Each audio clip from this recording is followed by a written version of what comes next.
Mga iba't ibang uri ng customer sa tindahan. Una,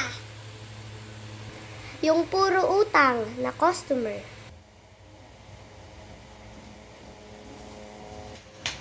Pabili po! Ano yon? Pabili po ng sapo. Sa Lunes na lang po babayadan. Puro pauntang. Plus mo na yun. Opo na. Wala po kasi kaming pang-ulam eh. Oh, ayan. Dapat mababayad ka sa Lunes, ha?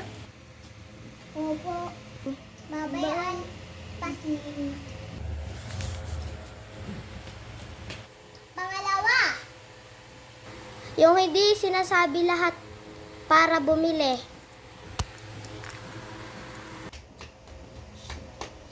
Pabili po. Ano? Isa pong tinapay. Ayan. Saka po pala siomay.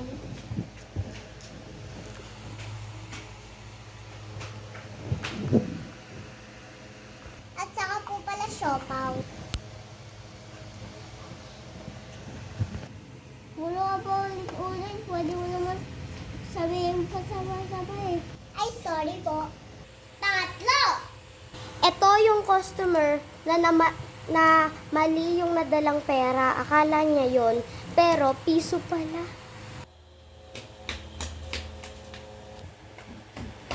Pabili po! Ano yun? Sa pong photocard. Ayoko yung... Ito? Ito po. Kulang to. Ha, 5 po yan. Piso to. Ay, sorry po. Nagkamali. Pangapa. Ito naman yung customer na pabalik-balik. Pwede naman pagsabayin. At saka sakto naman yung pera. Pabili po! Ano yun? Pabili po ng isang ice cream. Ito po. Ito po bayad. Bye.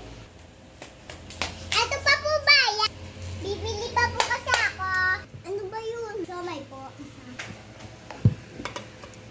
Ito po. Ito po bayad. Nagwalo pa. Pabili po. Ano naman yun? Paulit-ulit ka na lang.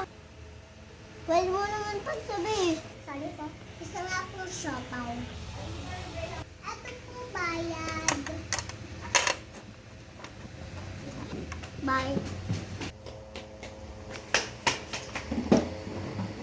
Pabili po! Di ba sabi ko sa'yo, pwede na pagsabay?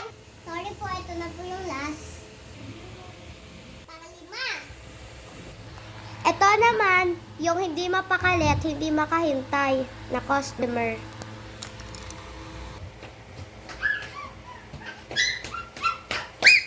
Pabili po! Pabili po! Ito na. Hindi ko makahintay. Ano ba yun? Isa pong kikilya. O sige, hindi ko kasi makahintay eh.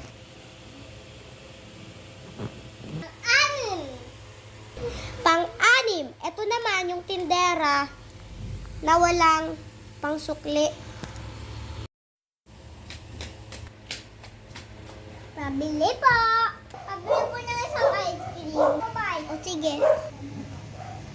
Ito ko dapat ubus na. O ito. Ito po bayad. Ay, sorry. Walang panukli dito. Hala, lagi na lang walang panukli dito. Kaya ayaw ko dito